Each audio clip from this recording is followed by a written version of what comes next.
Praise the lord. ప్రభువైన యేసు క్రీస్తు నామములో మీ అందరికీ ఉదయకాలపు శుభాలు తెలియజేయుచున్నాను.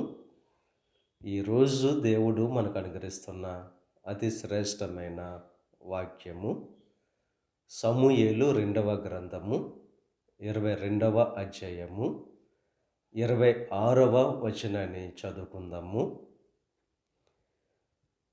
దయగల వారి ఎడల నీవు దయ చూపించుదువు. ఎవరి ఎడల దేవుడు దయ చూపిస్తారంటే దయగల వారి ఎడల. కఠినుల ఎడల వికటం చూపే దేవుడు. గర్వం అనేది దేవునికి అసహ్యమైనది.